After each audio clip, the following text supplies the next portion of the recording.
Oke, Assalamualaikum warahmatullahi wabarakatuh. Waalaikumsalam warahmatullahi wabarakatuh. Dalam kesempatan ini ada waktu juga buat podcast bareng sama salah satu founder Love Yourself Community. Weh, gila gak sih? Ini tuh Wih, susah banget gila. loh. Mohon maaf, bukan salah satu. Emang satu-satunya Oh, founder. satunya founder. Satu-satunya founder. Iya benar, luar biasa ya. Jadi sebenarnya ini dari segudang kesibukannya Teh Sifat nih, baru saat ini ataupun baru kali ini dan waktu ini, jam ini baru bisa menyempatkan diri untuk podcast sama WPA. Bener nggak sih, sibuk banget? Enggak juga sih kayaknya Nggak juga, WPA ya. dari pihak WPA-nya yang sibuk. Oh gitu. Saya Ya kayaknya saya. sibuk-sibuk banget sih di rumah aja. Oh gitu ya. Ya, saya mau perkenalkan diri dulu. Teh Sifat, saya Oka Hardiana dari tim media WPA, Warga Peduli AIDS Kota Bandung. Kebetulan kita ada program podcast setiap bulannya, ataupun setiap bulan itu biasanya sebulan 4 kali sampai 5 kali podcast. Nah, untuk podcast kali ini kita emang akan membahas tentang bagaimana cara kita mencintai diri sendiri sebelum mencintai orang lain. Cile.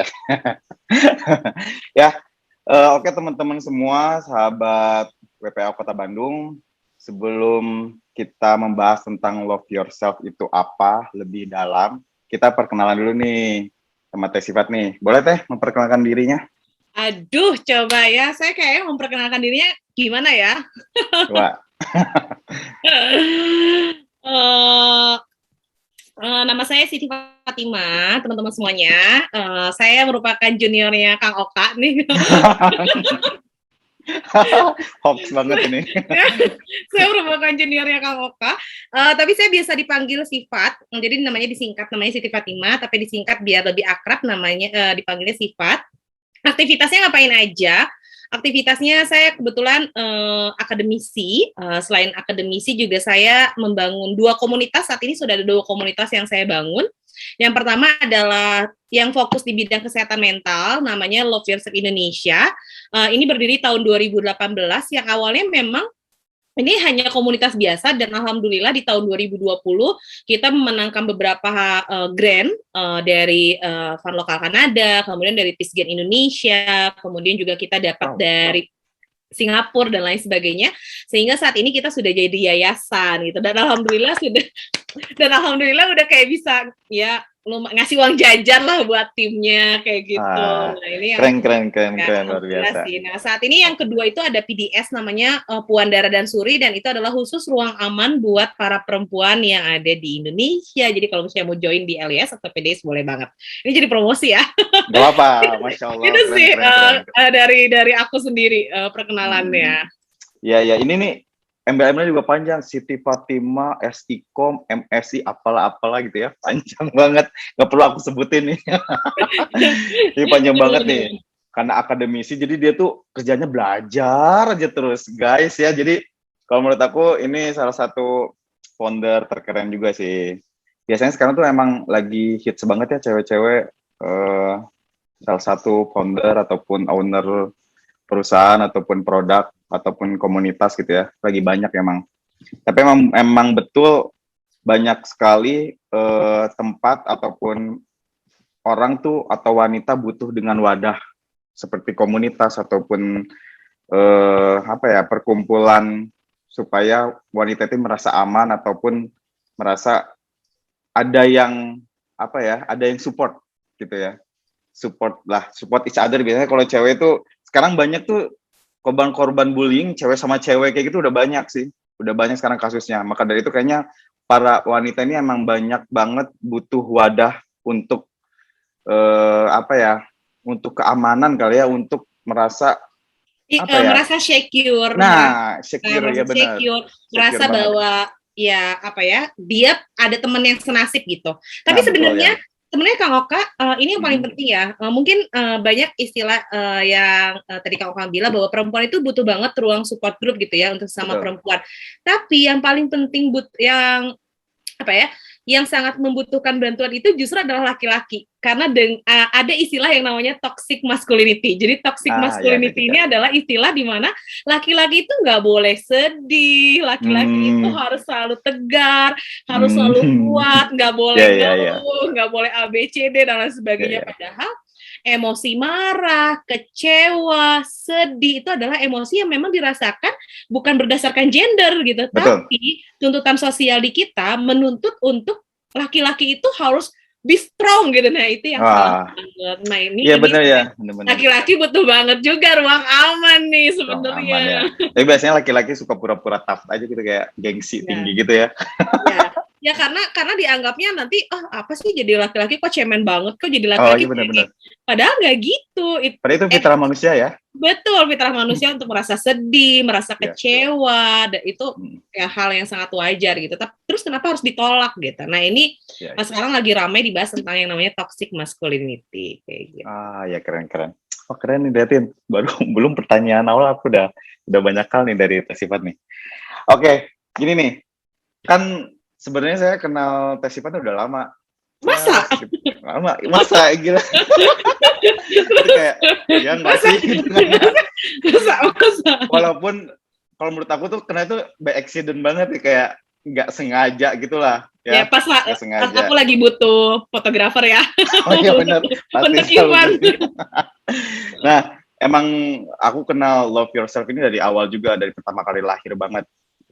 Kita udah kerjasama ya tentang Love Yourself ini. Nah, kenapa sih harus ada komunitas ini? Awal mulanya gimana? Terus kenapa sih harus love yourself gitu? Nggak aku cinta kamu atau dia cinta aku atau gitulah ya. Mohon maaf, jangan curhat kakak senior. Aku cinta kamu, Atau gini, aku cinta dia. komunitas Wah, gini, ini curhat gitu, dong. aku cinta kamu, kamu cinta dia, kenapa nggak gitu komunitasnya? Kenapa Bener harus juga love ya yourself? kepikirannya. Jadi untuk menyembuhkan luka batin terhadap Betul. pasangan yang direbut. Mohon maaf teman-teman yang lagi menyaksikan ini, moderatornya ini lagi curhat gitu ya. Jadi saya akan membantu nih untuk menjawab curhatan moderator kita kali ini ya. Terselubung lah ya. Terselubung ya, oke. Jadi gini, kenapa sih aku bikin yang namanya Love Sister Indonesia ini cukup menarik karena dulu dari kita di Indonesia ini punya yang namanya stigma negatif mengenai isu kesehatan mental.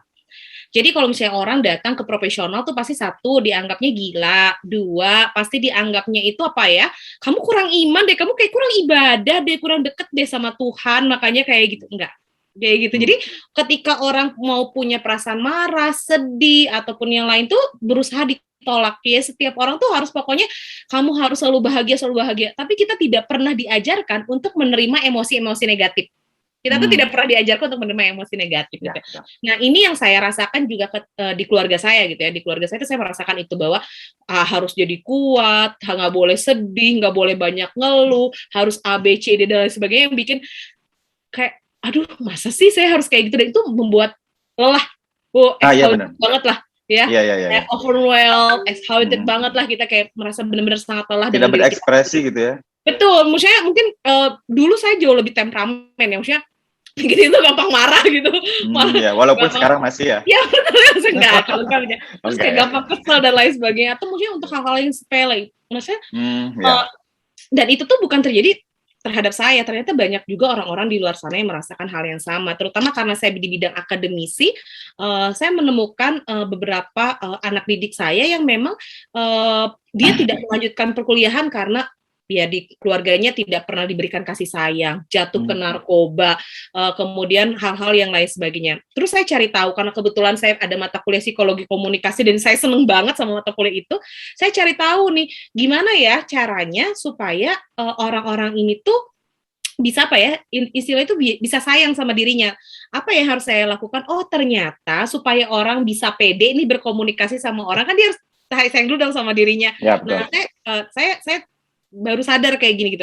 Oh ternyata sebelum kita bisa cinta sama orang lain, sebelum kita bisa cinta sama ya pekerjaan kita dan lain sebagainya, itu kita harus sayang dulu sama diri kita. Sebenarnya dari 24 jam kita sudah menyediakan waktu berapa jam sih untuk diri kita sendiri? Kita sibuk melayani orang lain, ya. Hmm. Melayani orang itu dalam hal pekerjaan untuk dapat uang gitu. Karena dengan dapat uang kita bahagia gitu ya. Nah, terus atau misalnya kita sibuk melayani keluarga kita, ngasih semua fasilitas. Kita sibuk tapi kita lupa untuk memberikan kebutuhan diri kita. Misalnya, kamu istirahat yang cukup nggak? Kamu makan yang cukup nggak? Kamu udah punya self care belum untuk diri kamu? Ya minimal self care itu kamu tidur atau misalnya jalan-jalan, belanja atau apapun yang kamu sukai gitu. Kamu sudah lakukan itu. Karena ternyata ketika kita sudah bisa cinta terhadap diri kita sendiri, kita bisa berdaya secara sosial. Nah, tujuannya dibangunnya LS ini adalah ingin membuat anak muda itu bisa berdaya secara sosial. Berdaya secara sosial itu, nanti pas dia udah lulus tuh ada yang namanya sindrom quarter life crisis. Quarter life crisis ini dia udah mulai bingung. Duh, saya mau kerja apa ya? Duh, saya lulus mau ngapain ya? Udahlah nikah aja. Jadi dianggap menikah adalah solusi gitu ya. Atau dianggap ya udahlah yang penting kerja apa aja, tapi nggak sesuai passionnya gitu. Itu kan untuk menambah stres. Dia makin gak cinta sama dirinya, justru dia makin ini. Nah, LES itu dibuat adalah untuk membangun kepercayaan diri orang-orang supaya dia bisa percaya pada kemampuannya, kemudian juga dia bisa grow ya, secara mental. Kalau misalnya dia sudah tumbuh secara mental, dia bisa berdaya secara sosial. Satu, ketika ada temen yang jauh lebih hebat dari dia nggak akan ngeluh. Dia akan terus sesuai dengan jalannya gitu. Terus kalau misalnya ada dia melewati kerikil kesulitan dalam hidupnya, ya dia akan enjoy gitu, ya udah nggak apa-apa gitu. Karena tiap jalan orang beda-beda. Masalahnya kita pasti selalu dibanding-bandingkan dari dulu sampai sekarang tentang lihat tuh tetangga anaknya udah dapat A, lihat tuh sepupu kamu anaknya udah 5 gitu ya. Lihat kayak udah tradisi gitu ya. Betul, karena kita dipaksa seperti itu kan. Iya betul. Itulah yang pada akhirnya menggugah hati nurani gitu ya. Untuk pengen banget deh, selain satu membantu diri sendiri, kedua membantu orang lain. Karena ternyata saya baru sadar ketika kenal banyak psikolog, makin banyak mempelajari kesehatan mental, ternyata banyak banget luka-luka di masa lalu yang saya alami, yang selama ini saya abaikan. Nggak disadari. Ya, nggak disadari, dialami, dan itu ternyata menjadi perangai kita, menjadi perilaku kita yang saat ini gitu. Nah, itu mulai diobati satu-satu. Ibarat kata ada luka, dibiarin jadi borok gitu ya. Kalau kata orang itu jadi borok, terus kayak gitu, ya itu jadi susah untuk disembuhkan. Iya, betul. Jadi kita sembuhkan pelan-pelan, satu-satu, diobatin. Nah, jadi itu akan membuat pribadi kita jadi lebih baik. Itu sih yang ada di LS sendiri. Keren ya. Deep talk banget. Oke. Nah, ini kan Love Yourself ini dari 2018 sampai sekarang berarti udah hampir 4 tahun ya?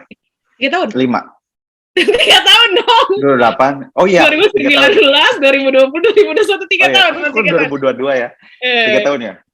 Lagi belajar lari. Oh iya, lagi belajar lari ya. Nah, otomatis dong 3 tahun, kalau menurut aku sih nggak muda banget, nggak sih? 3 tahun lumayan cukup fight juga lah. Apalagi sekarang krisis pekerjaan juga sih. Sekarang tuh krisis pekerjaan karena banyak orang yang merasa terganggu sebenarnya dengan adanya COVID. Jadi banyak orang juga, kalau menurut saya tuh banyak orang yang menyalahkan diri sendiri juga. Banyak banget teman-teman saya itu kayak misalnya mengambil langkah, apalagi yang sudah berkeluarga gitu ya. Dia kayak merasa, kenapa sih gue nggak bisa? Sekarang tuh banyak yang ngebandingin, kenapa sih gue nggak bisa kayak orang lain? Kenapa sih gue nggak bisa kerja kayak orang lain? Kenapa sih penghasilan gue nggak kayak orang lain? Kenapa sih keluarga gue ataupun misalnya lingkungan keluarga gue nggak sehangat seperti keluarga orang lain? Banyak ya, sekarang tuh banyak yang ngebanding-bandingin gitulah ya.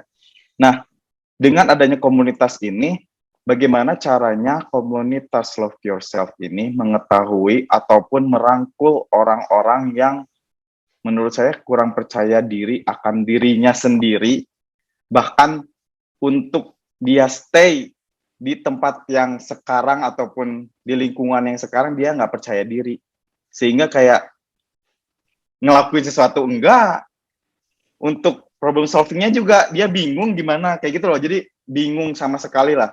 Nah, gimana sih caranya agar komunitas Love Yourself ini bisa ngerangkul teman-teman semua yang ada di kondisi itu? Oke, ini udah kayak soal rumusan masalah tesis ya. Panjang banget ya. namanya kayak ini oke, ini adalah Atau rumusan curhat kali ya. masalah yang harus aku buat jadi jurnal, terus kayaknya buat bahan disertasi bagus nih ya gitu. Oke. Ini cukup menarik gitu ya. Betul sekali, pandemik membuat semua orang tingkat depresi dan stres itu meningkat ketika pandemi. Karena kenapa? Orang harus melakukan kebiasaan yang tidak biasa. Misalnya dia terbiasa di luar, harus tiba-tiba di rumah. Di rumah saya ketemu istri, ketemu keluarga cuma pagi dan malam doang, gak pakai berantem. Sekarang every day gitu ya, I meet her gitu, I meet him gitu ya, kayak berantem terus gitu ya untuk hal-hal sepele gitu dan lain sebagainya. Jadi tingkat stres dan lain sebagainya tinggi. Itu pun di tahun 2020 tuh layanan konseling psikolog di kami pun itu naik drastis pada saat itu gitu, benar-benar naik drastis ya. Nah terus udah kayak gitu, apa nih caranya LES gitu ya untuk melakukan atau apa ya merangkul orang-orang dengan kondisi yang mungkin mengalami stres depresi dengan kondisi pandemi karena satu membanding-bandingkan dengan kondisi orang lain, dua rasa ketidakbersyukuran yang muncul dalam dirinya, tiga rasa give up menyerah gitu. Jadi udahlah gitu, udahlah gitu dan sebagainya gitu ya. Makanya kan ada yang memutuskan dengan give up ini memutuskan dengan jalur cepat gitu. Salah satunya adalah misalnya pakai pinjaman online gitu ya. Iya betul. Misalnya banyak banget lah aspek-aspek yang dilakukan. Yang ujung-ujungnya ekonomi gitu ya. Iya itu jadinya negatif kan. Nah, di LES sendiri kita ada yang namanya support group gitu. Jadi support group itu adalah di mana kita mensupport satu sama lain. Nah salah satunya kalau misalnya teman-teman pengen tahu di LES tuh ngapain aja selama 1 tahun, kita tuh ada member yang memang ada selama 1 tahun dan itu memang ada biayanya. Tapi biayanya juga affordable banget untuk 1 tahun karena teman-teman akan dapat layanan konseling dengan peer counselor. Teman-teman juga disediakan support group. Teman-teman juga gratis buat ikut semua event yang ada di LES. Nah, di support group itu tuh ngapain? Salah satunya adalah tadi yang Kang Oka bilang, untuk merangkul teman-teman yang memang mengalami kondisi seperti itu, gitu ya. Misalnya tidak percaya diri, merasa dibandingkan dengan keluarga lain, dibandingkan dengan hidup orang lain, dan lain sebagainya, atau gampang menyerah dengan kondisi yang ada. Udah mas saya dipecat, istri saya marah-marah, anak saya butuh biaya, dan lain sebagainya. Banyak banget kayaknya tingkat kestresannya. Nah, sudah waktunya teman-teman cari circle yang bagus, cari circle yang bagus yang bisa membantu kesehatan mental teman-teman. Nah, teman-teman bisa datang ke LES, join di kita, nanti kita support bareng-bareng. Dan alhamdulillah saat ini LES sudah membantu menghealing teman-teman yang karena kasus perceraian, KDRT, kemudian self harassment, suicide, dan ya itu cukup banyak. Emang agak ngeri, tapi memang itu sudah sangat terbiasa, dan juga ada bipolar. Nah, kalau tips dari aku ya Kang Oka ya, gimana sih cara supaya kondisi yang ada di sekitar kita ini, ya kayak tadi ya, tiga aspek. Satu, yang gampang menyerah, misalnya ngebanding-bandingin, terus yang tingkat stres tinggi. Hal yang paling penting harus diingat dari diri kita adalah bersyukur. Jadi bersyukurnya kayak gini, teman-teman sudah berapa kali mengucapkan terima kasih terhadap diri sendiri? Ini yang sering saya lakukan ya, Kang Oka, kalau tiap sebelum mau tidur tuh, misalnya saya tidur jam 11 malam atau jam 10 malam, paling telat tuh jam 11 tuh udah tidur gitu. Jadi sebelum tidur tuh saya selalu bilang sama diri saya sendiri, Siva terima kasih ya hari ini, kamu udah keren banget, udah bikin slide banyak banget, dan rasa ada, kalau di ilmu psikologi itu, di kesehatan mental tuh, kita harus selalu mengucapkan terima kasih terhadap diri kita sendiri. Karena semakin kita ngomong sama kalau di komunikasi ini ada istilah yang namanya komunikasi intrapribadi. Komunikasi dengan diri sendiri. Jadi benar, itu tuh memang ada. Jadi kita ngomong dengan diri sendiri, ketika kita sudah bicara dengan diri sendiri, itu tuh tanpa kita sadari masuk ke alam bawah sadar kita. Nah, ketika sudah masuk ke alam bawah sadar kita, besok tuh kita jadi fit lagi, ada semangat lagi, ada spirit lagi yang positif. Masalahnya, kita cenderung membandingkan diri kita dengan orang lain, bukan membandingkan dengan diri kita di esok yang kemarin gitu. Atau misalnya kemarin tuh kita nggak habis ngapain gitu. Kita tuh sibuk, saya ngebandingin diri sama Kang Oka. Salah, yang harus kita bandingin adalah diri kita dengan yang sebelumnya gitu. Jadi kalau misalnya teman-teman nih, apalagi udah mau akhir tahun ya, udah mau akhir tahun ya. Iya benar. Iya kan resolusi gitu. Resolusi gitu. Duh, aku udah ngapain aja ya setahun ini. Temen aku udah ini, kok aku gini-gini aja. Itu yang salah teman-teman. Itu yang membuat teman-teman akan lebih cepat stres dan depresi. Memicu stres lebih tinggi dan pada akhirnya teman-teman satu tidak punya gairah hidup, dua teman-teman itu akan lebih bermuram durja gitu ya istilahnya itu kayak lebih gak mau sedih gitu. Iya benar-benar kayak terpuruk banget gitu. Iya gitu hidupnya tuh gitu. Teman-teman tuh justru harus ngelis. Kita tuh sebutnya gratitude journal. Teman-teman harus ngelis nih kira-kira apa rasa syukur yang sudah teman-teman lakukan. Kayak saya, udah 11 bulan nih saya ngapain aja. Oke, ini yang nggak tercapai, ini yang tercapai. Tulis hal-hal terkecil. Masalahnya kita itu selalu melihat hal yang besar, tapi kita lupa sama hal yang kecil. Kayak tadi pagi misalnya saya udah nolong orang nih. Itu tuh rasa syukur loh. Belum tentu ada orang yang mau nolong orang gitu. Saya bersyukur karena hari ini saya udah nolong orang gitu. Gitu. Iya. Dari hal yang kecil ya. Betul. Kadang emang lupa sih, emang kadang target-target itu terlalu banyak yang dicapai itu yang besar ya. Sebenarnya ada banyak hal yang kecil-kecil yang nggak pernah kita sadari juga ya. Dan sebenarnya itu harus disadari banget ya. Karena sesuatu yang kecil itu emang bener. Kita tuh suka nyepelein kayak misalnya, padahal udah ngelakuin A nih yang kecil banget padahal. Cuman apa ya? Cuman ngasih materi apa di webinar gitu ya, yang receh lah kalau cuman audiensnya cuma 10 orang misalnya. Tapi itu karena suka ngelupain hal itu. Karena dia targetnya misalnya saya pengen ngisi materi yang audiensnya sampai 100, 300 kayak gitu. Itu kadang jadi rasa kecewa yang ada, bukannya rasa bersyukur tadi ya. Betul. Coba aku tanya deh sama Kang Oka. Hari ini sebutkan 5 hal syukur yang sudah Kang Oka lakukan. Ini lagi ngetes sih. Kan tadi Kang Oka bilang katanya kita perlu lihat hal-hal besar. Kecil ya? Yang kecil enggak harus yang kecil-kecil. Kalaupun besar juga enggak apa-apa, ya? tapi 5. Rasa syukur apa nih yang sedang dilakukan? Hari dari ini bangun tidur deh sampai sekarang dari bangun tidur aku nganterin. Saya bangun tidur langsung nganterin, misalnya bangun tidur pagi-pagi tuh aku nganterin si ibu terapi biasa, terapi di kolam renang, terus ngasih makan kucing. Ya aku kebetulan lagi libur ya hari ini. Terus nyuci. Terus masukin laundry setrikaan, biasa lah itu ya daily activity aku. Selebihnya mungkin kerja di kantor, ngedit, dan beberapa target editing rampung gitu, udah selesai. Itu aja sih bikin klien seneng. Paling gitu aja sih untuk hari ini. Tapi seneng kan, maksudnya dalam artian hari ini aku meluangkan waktu nih bisa nganterin ibu pergi terapi. Mungkin di waktu kemarin-kemarin aku nggak sempat, hari ini tuh aku bersyukur banget karena bisa nganterin ibu terapi gitu. Iya betul. Terus seneng banget nih akhirnya aku bisa kasih makan kucing aku. Beberapa hari lalu kayaknya terlantar banget situ kucing, ya udah makan aja sendiri gitu ya. Iya benar. Dan lain sebagainya. Terus bersyukur banget kemarin-kemarin cucian numpuk nih, kayaknya aku seneng banget hari ini bisa rapi-rapi, bisa nyuci gitu. Walaupun tersifat siap ngeliat aku tuh lagi laundry. Laundry boy banget. Iya, terus atau misalnya bersyukur banget akhirnya klien aku seneng nih karena editingan aku udah kelar lebih awal dan lain sebagainya. Nah, itu adalah rasa syukur yang perlu kita lakukan gitu. Jadi itu yang mungkin kita lupakan gitu. Kita ngerasa mungkin menurut Kang Oka daily activity aku gitu-gitu aja. Enggak, itu rasa syukur. Itu yang bisa Kang Oka lakukan, itu rasa syukur. Kayak aku nih ya, kalau misalnya aku tuh hari ini ngapain?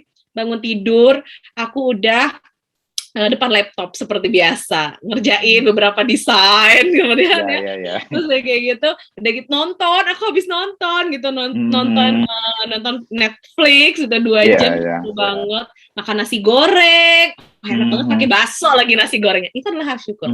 Jadi hal-hal kecil yang mungkin kemarin-kemarin aku nggak sempat makan nasi goreng, atau minimal masak nasi goreng, itu kan gampang banget ya masak nasi goreng. Aku beruntung banget hari ini bisa masak nasi goreng. Nah, hal-hal itulah semakin kita sering mensyukuri setiap harinya, semakin kita akan cinta terhadap diri kita, dan semakin kita juga akan dijauhkan dengan pikiran-pikiran negatif. Salah satunya adalah tadi ngebanding-bandingin diri dengan orang lain. Karena kita sibuk dengan diri kita sendiri. Iya benar-benar. Aku baru nggak nih. Jadi sebenarnya kuncinya itu kita sebenarnya harus lebih sibuk apa yang kita lakukan ya, diri sendiri yang kita. Jadi nggak sibuk ngurusin orang lain ya. Sehingga kita kadang lupa kita udah sibuk ngapain sih. Karena kita udah sibuk ngurusin orang lain. Makanya nggak kurus-kurus yang ngurusin orang lain aja. Oh mohon maaf, saya juga nggak kurus-kurus ya. Beda konteks itu ya. Tapi itu makanya disebut sebagai mindful.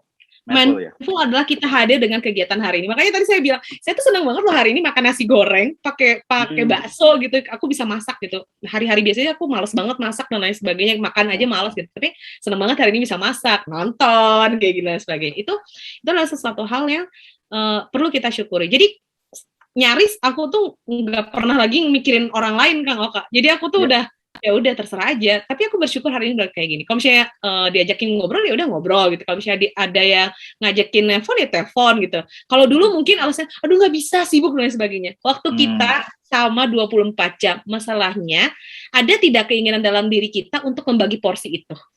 Oke. Ya, keren.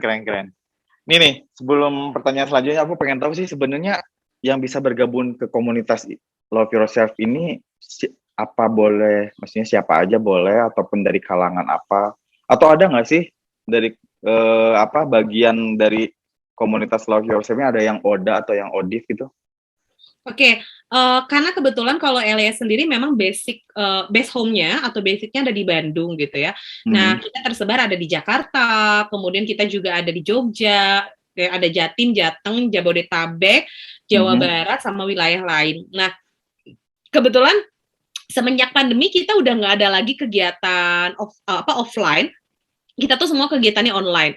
Nah, baru bulan ini nih karena kita mau ulang tahun yang ketiga, kita tuh lagi kita harus sekalian promo nih, bisa. Iya, yang promo ya. Jadi kita tuh mau bikin anniversary-nya LES yang ketiga secara offline di Bandung juga. Nah, ngundang teman-teman WPA. Jadi kalau misalnya teman-teman WPA mau gabung di LES, LES terbuka banget. LES sendiri juga timnya kita terdiri dari berbagai macam ras yang ada di Indonesia. Kita juga terdiri dari berbagai macam agama. Kita tidak melihat background agama dia apa, background pendidikan dia apa, apapun, selama dia mau membangun mentalnya menjadi sehat, kita akan rangkul bersama-sama. Jadi mau teman-teman ODA, ODIF, go join di LS is not problem for us gitu, karena konsen kita adalah satu sama lain harus saling merangkul untuk bisa membangun mental yang sehat. Keren. Jadi siapa aja bisa ya? Betul. Keren. Nah, ini nih kadang yang banyak yang aku nggak sadar juga nih pribadi nih. Oh, jadi curhat. Jangan disebutin aku ya. Misalnya teman-teman nih ada yang misalnya dia nggak sadar bahwasannya emang dengan ucapan gampang banget deh. Kayak misalnya gini, kita tuh harus mencintai, slogan gitu ya. Kita harus mencintai diri sendiri. Kita pokoknya sebelum mencintai orang, kita harus mencintai diri sendiri. Apa yang kita lakukan kita harusnya gitulah ya, banyak lah ya hal itu. Tapi kadang ada satu hal atau detik sekian atau menit sekian itu kita malah berpikir kayak gini. Kayaknya itu aku cuman di mulut aja kayaknya untuk mencintai diri sendiri. Sedangkan tuh kalau lagi merenung tuh kayak aku capek gitu ya, kayak capek gitu. Terus aku ini semua tuh sebenarnya bukan atas diri aku, kemauan aku. Akhirnya pada akhirnya menyadari bahwasanya itu tuh cuman di mulut aja. Nggak bisa ditanamkan pada diri sendiri bahwasanya emang kita sudah mencintai orang lain. Mencintai diri sendiri, maaf. Nah, emang Kak Oka mencintai siapa? Mencintai dirinya, dirinya mencintai dirinya lagi. Curhatnya panjang ya. Nah, jadi cerminan apa sih sebenarnya, kok bisa sih kita, atau misalnya kenapa sih kita hanya bisa di mulut aja untuk tadi mencintai diri sendiri, nggak bener-bener pure dalam diri kita bahwasanya kita sudah mencintai diri. Itu sebenarnya emang sulit sih kalau menurut aku sendiri juga sulit untuk benar-benar emang saya mencintai diri sendiri. Tapi ada di momen-momen tertentu saya kadang berpikir kayak enggak deh, kayaknya gue nggak bisa deh. Kayaknya orang lain tuh lebih keren dari gue. Aku udah nggak pede lagi nih. Udah give up aja. Itu gimana sih cara mengatasinya teh? Misalnya ciri-ciri ternyata aku tuh tidak mencintai diri sendiri sebenarnya kayak gitu loh. Ciri-ciri tidak mencintai diri. Iya. Sebenarnya gini sih Kang Oka. Kalau misalnya Kang Oka tadi bilang yang sedang mewakili suara hati para pendengar di luar sana. Para pendengar aja ya.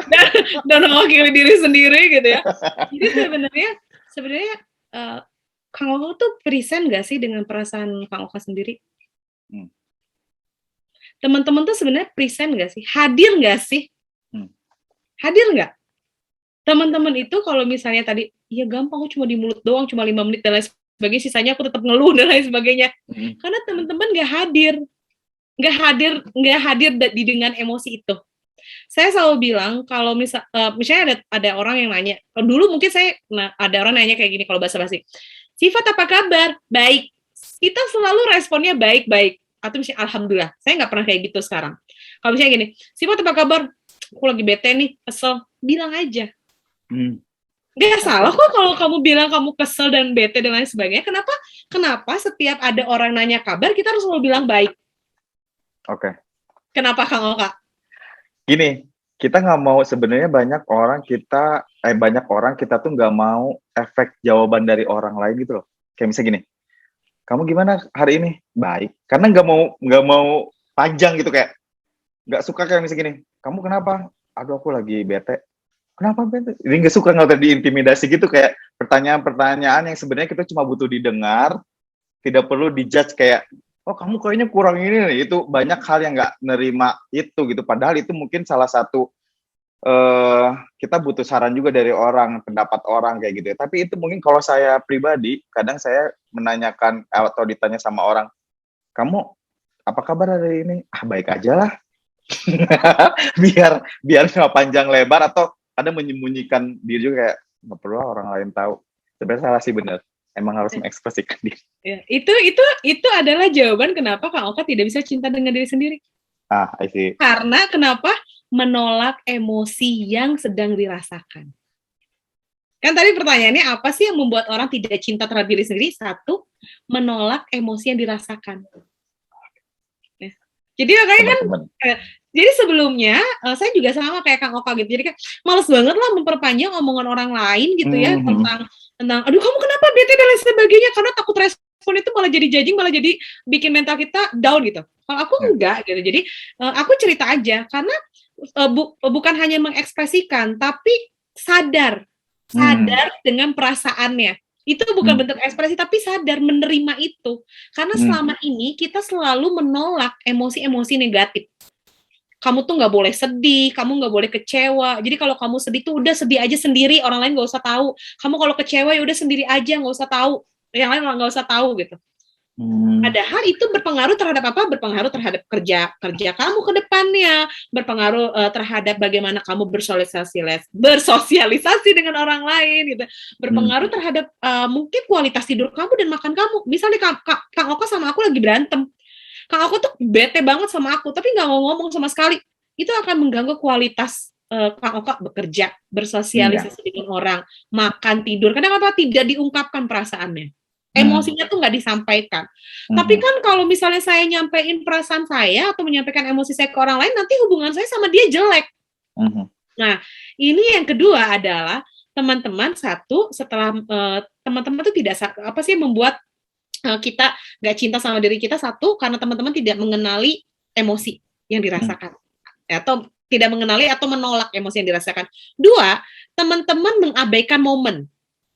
Oke. Momen seperti apa sih? Misal gini, Kang Oka benci sama aku gara-gara ada satu kejadian yang membuat kesel. Kang Oka nggak mau ngomong karena ya udahlah nanti panjang lagi kalau sama si Sifat ngomongnya gitu ya.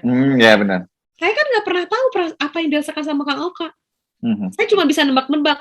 Kang Oka pun pasti akan cuma nebak-nebak perasaan saya. Ya. Akan terus seperti itu. Dan itu seperti bola liar yang dibiarkan. Artinya jadi apa? Jadi dendam. Cari momen. Kalau saya kayak gitu. Saya kesel nih sama Kang Oka. Oke, Kang Oka lagi emosi. 2 hari kemudian saya akan ngajak ngobrol. Kang, saya minta maaf ya. Kemarin bla bla bla bla. Gini nih. Dia nggak mau maafin. Ya udah terserah. Sudah sampai situ. Bukan tanggung jawab kita untuk mengurusi emosi dia. Tapi tanggung jawab kita adalah mengurusi emosi kita. Oke, kita berantem. Momennya nggak pas nih hari ini ngomong, besok diomongin. Tapi kan kita selama ini takut ditolak ya, takut ditolak tuh, takut dia nggak mau maafin aku, takut dia A B C D. Nah, kan itu ada, kita punya perasaan takut ditolak. Jangan, kalau aku bilang ya nggak jadi masalah kalau dia mau tetap benci sama aku. Yang penting aku sudah melakukan kewajiban aku, selesai. Ya. Sampai situ udah. Karena kalau misalnya diterusin, kita yang jadi beban.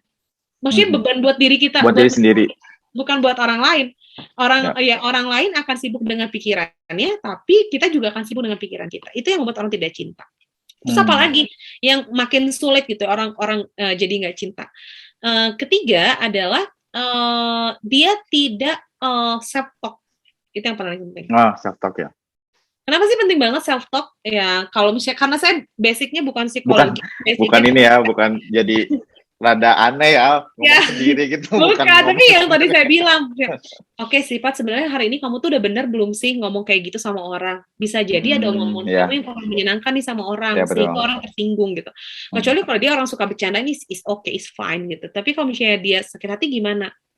Terus aku ngomong lagi, bener juga ya. Ya udah deh, besok aku aja ngomong deh sama dia. Tapi kalau misalnya ditolak gimana? Ya nggak apa-apa. Tapi kamu nanti sedih nangis, ya nggak apa-apa. Nah ini juga hati-hati dengan toxic positivity. Oke. Toxic positivity itu adalah kata-kata positif dari, kan sering dengar, yuk bisa yuk. Iya. Itu kalau kita bisa. Yuk bisa yuk. Itu tuh sebenarnya bisa jadi toxic positivity buat kita. Karena memaksa sesuatu hal yang untuk bisa. Sebenarnya itu sulit. Mungkin itu akan jadi toksik buat kita. Kita tuh butuh disemangati. Oke, tenang, aku support, nanti aku janji aku akan A B C D. Jadi sebenarnya kata-kata yuk bisa. Udahlah, kamu baik-baik aja. Kamu sabar ya. Ini memang cobaan dari Allah. Itu adalah sebenarnya toxic positivity. Bukan berarti saya mengajarkan teman-teman tidak beriman ya, bukan. Tapi dalam artian adalah ada kondisi di mana kalimat-kalimat atau kata-kata itu tidak patut dikatakan pada saat itu. Oke. Bayangkan ya, ada orang lagi marah-marah, istighfar, ya Allah, istighfar. Ada itu lagi marah gitu, bukan? Iya benar. Kamu, ya Allah, ini setan semua isinya udah enggak kayak gitu. Iya benar. Akan makin marah gitu. Jadi, itulah kata-kata toxic positivity. Jadi, harus afirmasi yang positif gitu. Afirmasi positif adalah, yaudah, yuk duduk dulu. Makanya kan Rasul selalu mengatakan bahwa kalau kamu sedang marah, pada saat berdiri duduklah. Jika sudah duduk, kamu masih marah, masih punya amarah, berbaringlah. Jika kamu masih punya amarah, ambil wudhu, bersujudlah, gitu kan. Ini betul. Buat teman-teman yang Muslim ya. Kalau di Muslim, di Islam kami diajarkan seperti itu untuk bagaimana mengelola amarah dengan baik, kayak gitu. Itu sih. Ya, keren. Wah, ini menyadarkan diri saya juga nih kayaknya nih. Ada banyak hal yang nggak saya sadari sebenarnya ya. Tapi emang ini ada juga hal mungkin karena semakin maju kayak dunia digital ataupun sosial media gitu ya, banyak kata-kata ataupun kalimat yang sudah sangat kekinian gitu ya bagi anak-anak yang kekinian. Kalau saya kayaknya kolonial kali ya, bukan milenial. Tapi mungkin karena kita masih terjun di dunia milenial ini, jadi kita tahu juga kan ya. Saya kan emang kategorinya milenial. Oh, milenial ya. Kolonial, betul. Baik. Jadi ada banyak gini, kata-kata kayak gini, baper lu, kayak gitu ya. Misalnya, dia tuh bercanda nih, karena itu bercandanya sakit hati banget. Kalau menurut aku tuh kayak banyak hal yang nggak perlu diucapkan dan kayaknya nggak cocok buat diucapkan. Tapi dengan kata-kata baper tuh kayak aman aja dia, kayak nyakitin orang. Baper lu. Lu nggak peka, kayak gitu ya, hal-hal yang kayak gitu.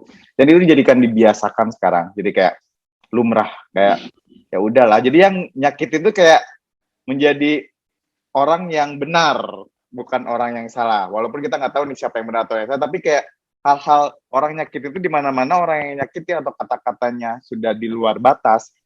Kalau menurut aku itu udah keterlaluan dan itu pasti salah. Cuma sekarang kata-kata baper dan nggak peka itu hilang semuanya. Nah mungkin itu banyak hal yang kita takutin atau kenapa makanya nggak mau panjang lebar akhirnya dengan jawaban-jawaban atau emosional kita tidak terlimpahkan ataupun tidak tercurahkan sehingga yang tadi kita jadi emosionalnya jadi tertahan aja gitu, jadi nggak terluapkan. Itu menurut Teh Sifat nih, kalau misalnya ada kata-kata baper lu terus lu nggak peka lu, itu apa sih yang harus kita lakuin? Apa kita cuek aja atau kita mengungkapkan atau menjelaskan, kita ceramah, tahu nggak sih kamu kata bapak gitulah, malah jadi ceramah atau menjelaskan karena kita nggak suka atau gimana tuh Teh cara menanganinya? Jadi gini Kak, ada hal yang perlu banget teman-teman ingat di luar sana bahwa kita tidak bisa mengontrol perasaan orang lain. Hmm. Yang bisa kita kontrol hanya perasaan kita sendiri. Jadi kalau misalnya Kang akan nanya, baper lu, terus nggak pedulian lu, atau kepo lu, atau apapun dan lain sebagainya, masalahnya adalah itu ditujukan untuk kita atau bukan? Oke. Jadi yang paling penting adalah kalau Kang Oka tanya secara personal, kamu akan tersinggung nggak? Enggak. Karena kenapa? Karena saya berusaha untuk tidak mudah tersinggung dengan perkataan orang lain. Karena saya sadar saya tidak bisa mengontrol perkataan orang lain. Saya juga tidak bisa mengontrol emosi orang lain. Saya juga tidak bisa mengontrol perasaan orang lain. Yang hanya bisa saya kontrol adalah 1, kata-kata saya, 2, emosi saya, 3, perasaan saya. Jadi, kalau misalnya supaya perasaan saya tetap aman, emosi saya tetap aman, berarti saya jangan mudah tersinggung. Gimana untuk tidak mudah tersinggung? Balik lagi, present. Oke, mungkin itu bukan buat saya, gitu. Nah, tapi kalau lambat laun sudah mulai tendensius gitu ya, tendensius tuh kayak mulai apa ya, kok kayaknya mulai menyudutkan, kayak ini beneran buat aku deh gitu, baru disampaikan. Bang Oka, aku nggak suka nih kamu gituin, mungkin buat kamu bercandaan, tapi buat aku enggak, sorry banget ya. Caranya juga gitu kali ya. Disampaikan, tapi kita lihat dulu momennya di mana. Pokoknya setiap kejadian itu harus berdasarkan momen dan lain sebagainya kayak gitu. Nah, terus yang paling penting adalah untuk supaya kita tetap menjaga, perlu banget diingat dalam pikiran kita bahwa kita nggak bisa mengkontrol orang lain. Yang bisa kita kontrol cuma diri kita sendiri. Orang mau ngomong ABCD juga kita nggak bisa kontrol. Yang bisa kita kontrol adalah kita punya 2 tangan nih, nggak bisa menutup ribuan mulut di luar sana, yang kita bisa gunakan untuk menutup telinga kita. Dengarkan yang baik-baik, jika yang jelek, jangan didengarkan. Jika yang jelek ternyata itu mengganggu mental kita, mengganggu perasaan kita, sampaikan dengan baik, dengan cara yang baik. Kayak gitu sih. Itu yang paling penting ya kalau menurutku. Jadi kalau misalnya saya tuh sensitifan banget nih sama omongan orang tuh saya tuh mudah banget tersinggung. Apalagi kalau ngomongnya gini itu kayak buat aku banget deh. Bisa jadi orang tersebut atau kalian punya luka di masa lalu yang belum sembuh, yang mengakibatkan perilaku teman-teman seperti itu. Iya benar. Ya, misal dulu sering banget dijanjiin sama orang tua dibeliin ABCD, nggak pernah terpenuhi. Sehingga ketika dewasa, ada orang yang berjanji sesuatu, kamu akan lebih mudah kecewanya itu besar. Kamu kan janji sama aku, kok nggak ditepatin? Karena dulu kita punya luka di masa kecil. Luka di masa kecil kita sering dijanjiin buat beli apa dan sebagainya, tapi nggak pernah dipenuhi sama orang tua kita. Dan itu menjadi perilaku kita, membekas, menjadi luka batin kita, sehingga ketika kita bekerja sama dengan orang lain, kita menuntut orang lain itu harus menepati janji. Atau menjadikan diri kita harus selalu orang yang tepat janji. Nah, begitupun dengan yang tadi, yang gampang berperasaan, sensitif gitu ya. Wajar kok kalau sensitif tuh nggak jadi masalah. Tapi kalau terlalu sensitif bisa jadi punya luka sebelumnya. Luka waktu kecil misalnya sering banget dimarahin, dibentak, atau misalnya dibanding-bandingin, selalu dianggap sepele dan lain sebagainya. Jauh lebih sensitif. Sehingga atau orang tua nggak pernah sadar dengan emosi saya waktu kecil. Nah, ketika dewasa membekas, menjadikan kita yang super sensitif dengan kata-kata seperti itu. Ya. Berarti emang benar sebenarnya tuh kita harus menyelesaikan dengan diri sendiri ya. Maksudnya ya benar tadi, kita nggak bisa apa yang kita mau, orang lain tuh bisa menyampaikan apa yang kita mau gitu. Misalnya gini, kita menanyakan hal ini, jawabannya pengen sama yang jawabannya yang kita mau, itu kan nggak bisa. Semua orang tuh punya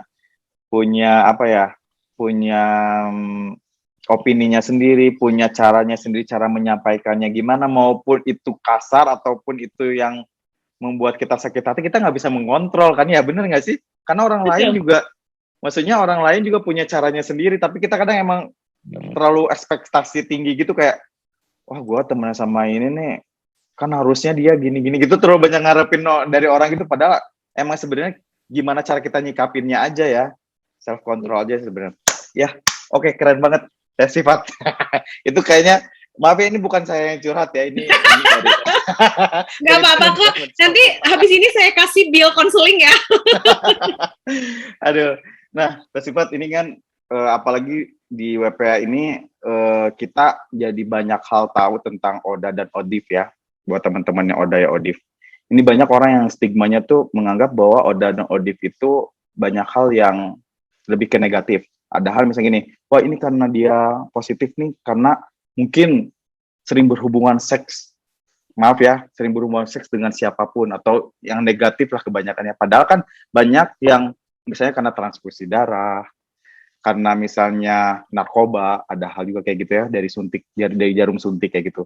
Nah, gimana sih caranya supaya teman-teman Oda Odif ini lebih percaya diri, walaupun emang maksudnya karena kita mungkin apa ya di Indonesia ini masih kayak sangat awam banget tentang HIV ataupun AIDS ya. Jadi kayak masih sesuatu hal yang menakutkan Tabu. atau ya tabu lah ya gitu ya. Padahal kan maksudnya banyak orang yang survive juga. Banyak influencer-influencer yang mereka Oda ataupun Odif tapi memberikan energi positif banget buat viewersnya gitu ya. Masih survive, masih bisa melakukan hal-hal yang luar biasa.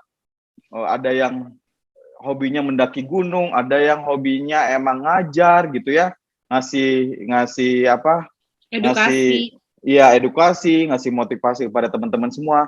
Nah, buat teman-teman Oda Odif yang masih apa ya, masih merasa insecure ya dengan keadaannya, menurut Teh Sifat sebagai ada di komunitas Love Yourself-nya apa sih yang harus dilakukan teman-teman?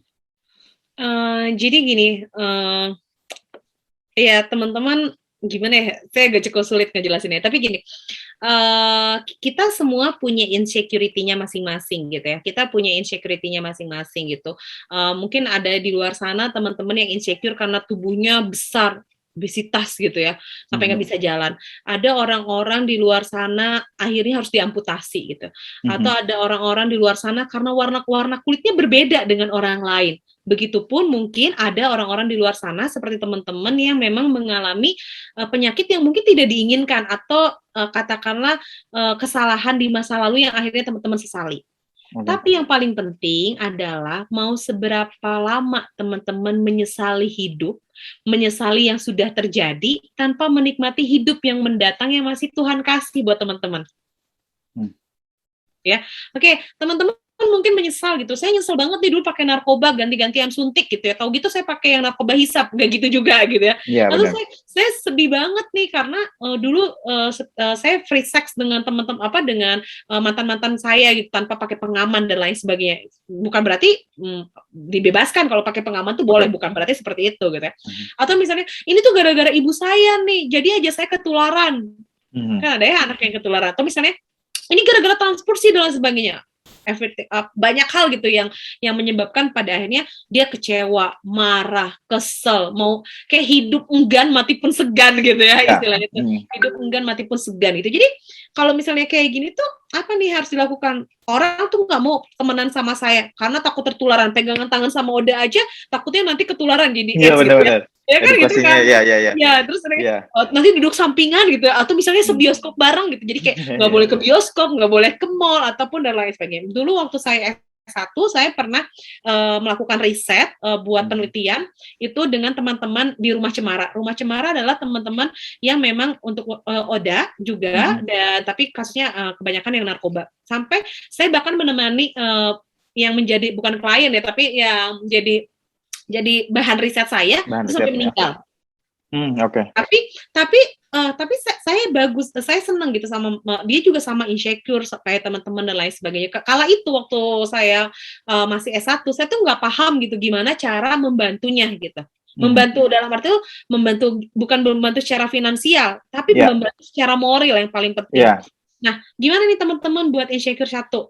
Semua orang punya insecurity-nya masing-masing. Semua orang punya insecurity-nya masing-masing. Masalahnya adalah penerimaan insecurity, mau menerima insecurity itu atau tidak. Jadi kalau teman-teman nanya, kayaknya Teh Siva sempurna banget. Enggak teman-teman, aku juga sangat insecure dengan warna kulit aku. Jadi aku didiagnos di 5 tahun ke belakang itu mengalami kerusakan pigmentasi pada warna kulit.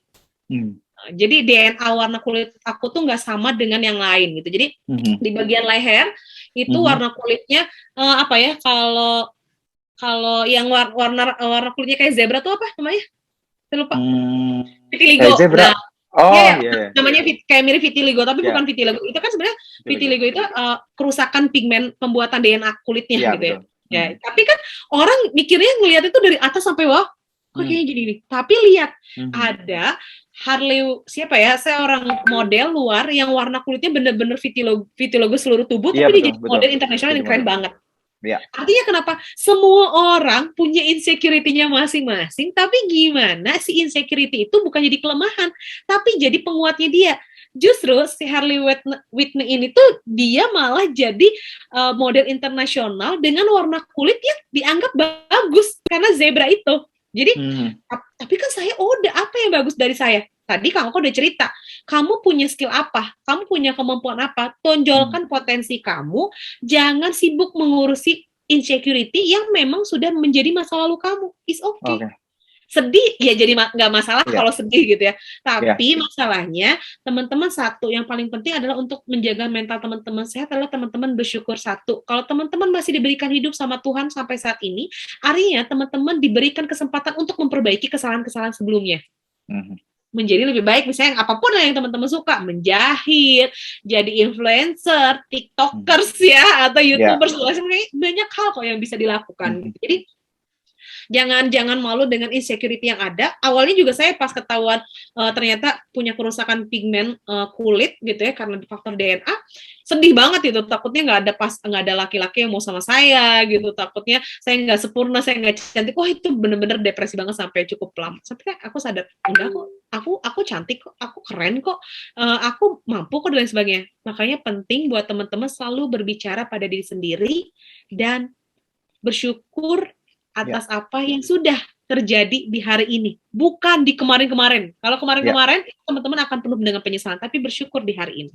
Kayak gitu. Ya. Berarti emang benar spiritual penting juga ya Teh ya. Betul.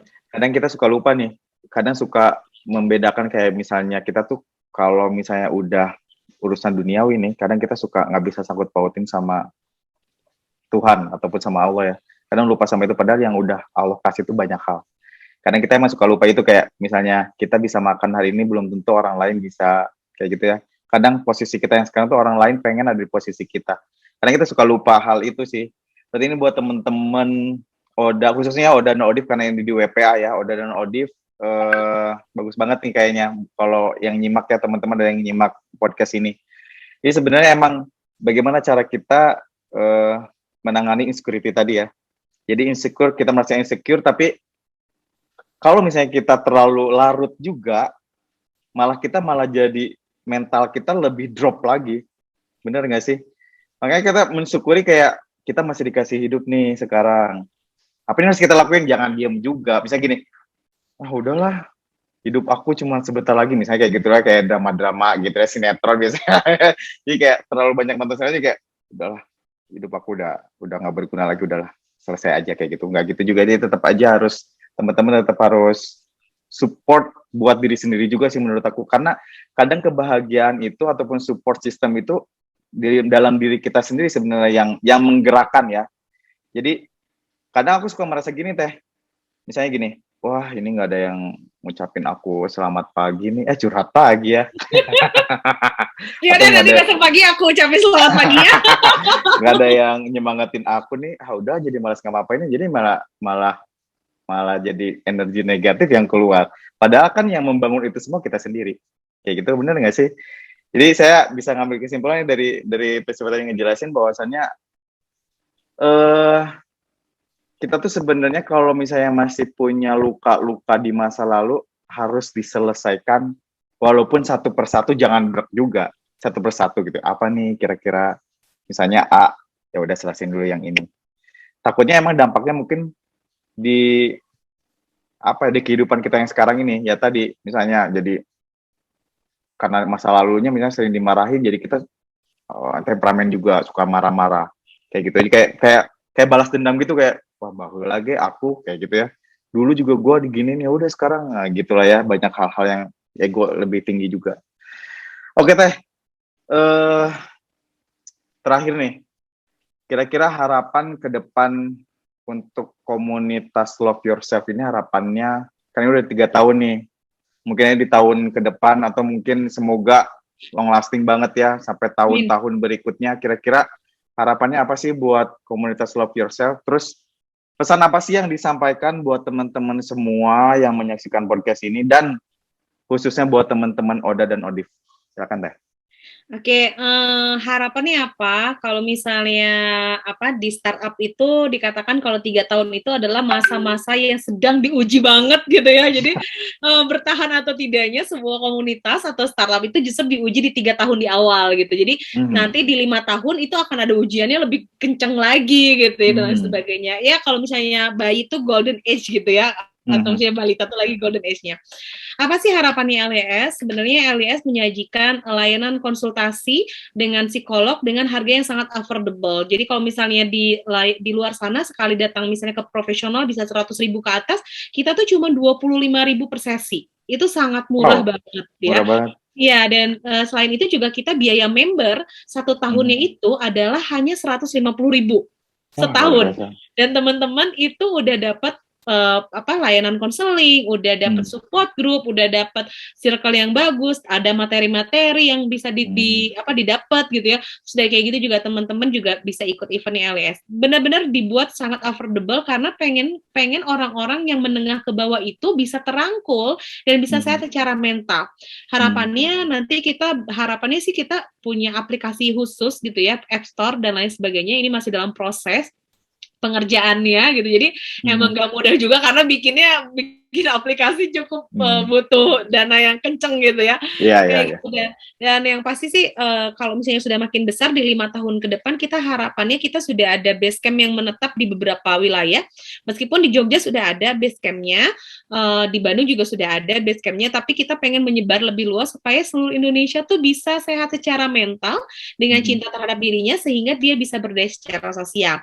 Ini bukan hanya untuk orang-orang yang sehat secara fisik, bisa teman-teman yang misalnya mengalami disabilitas, bisa teman-teman yang memang mengalami kondisi penyakit kronis ya, kalau misalnya seperti Odif ini masuknya ke kategori penyakit kronis. Bahkan di psikolog aja, di ilmu psikologi aja tuh ada penanganan bagaimana menangani mental teman-teman yang mengalami penyakit kronis. Misalnya punya sakit jantung, paru-paru, HIV, AIDS, yang mungkin kanker yang yang istilahnya tuh dikatakan pengobatannya belum ada penemuan obatnya gitu. Nah, tapi itu yang dibantu buat teman-teman bagaimana treatment healingnya dan lain sebagainya supaya tetap bisa survive menjalani sisa kehidupannya. Karena perlu kita tahu ya, umur tuh kita nggak pernah ada yang tahu. Ya, betul. Ada yang mau sehat atau dikasih sakit sama Tuhan, tapi Tuhan tuh bisa jadi kalau misalnya kamu sudah sekian waktunya di dunia, ya udah akan diambil gitu. Jadi teman-teman jangan menyerah dengan punya pemikiran ya udahlah aku punya penyakit kayak ini, ngapain juga aku berfungsi secara sosial, toh juga aku mati sebentar lagi, nggak kayak gitu teman-teman. Teman-teman masih diberikan kesempatan itu justru buat teman-teman tetap berdaya. Ya benar. Jadi soal umur itu bukan soal dia sakit atau soal dia cancer, soal dia sakit parah ataupun apa ya, emang umur sudah ada yang mengatur ya, umur, jodoh lagi. Ya curhat lagi dia makin malam ya. Kalau buat Oda Odif nih Teh, pesannya nih, mungkin teman-teman Oda Odif yang mau bergabung di Love Yourself Community, mungkin Teteh bisa ngasih pesan ataupun boleh support. Teman-teman Oda sama teman-teman Odif yang tadi saya bilang bahwa komunitas kita sangat terbuka dengan background apapun yang teman-teman miliki. Yang penting adalah ketika teman-teman bergabung di kami atau bergabung di Love Yourself Indonesia, teman-teman harus punya kesadaran bahwa teman-teman memang mau dibantu. Itu yang paling penting. Jadi teman-teman memang mau dibantu. Ada kayak gini ya, kalau mirip kayak gini ya Kang Oka, kalau ada yang datang ke dokter tapi dia ngerasa bahwa udahlah aku udah sembuh nih, obatnya nggak dibeli lagi, terus kayak gitu saya nggak usah balik lagi gitu. Biasanya kayak mental juga kayak gitu, kita sudah mendeteksi bahwa kita tuh baik-baik aja, yaudah kita nggak usah datang lagi ke psikolognya atau kita nggak usah datang lagi konseling.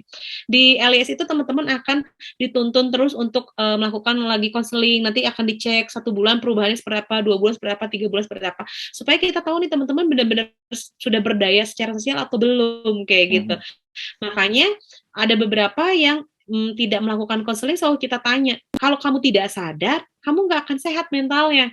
Tapi kalau kamu sadar, mental kamu tuh nanti akan tertuntun dengan baik dan akan menuju sehat. Itu yang paling penting sih. Jadi teman-teman Oda dan Odip boleh banget gabung di LES. Nanti bisa cek di Instagramnya LES atau di websitenya LES. Kalau Instagram kita ada di @loveyourself_Indonesia. Nanti di situ ada cek member untuk join member atau cek konseling. Kita ada 2 paket ya, ada 1 paket berbayar, ada 1 paket gratis. Jadi teman-teman tinggal pilih aja mau paket yang mana.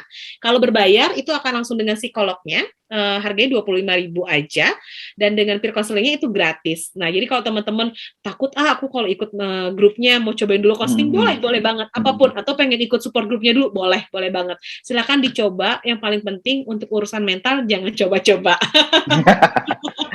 Iya, iya. Bukan ini ya buat Bukan anak endorse obat coba-coba. cacing, bukan. Bukan. Bukan endorse obat cacing, bukan. Bukan.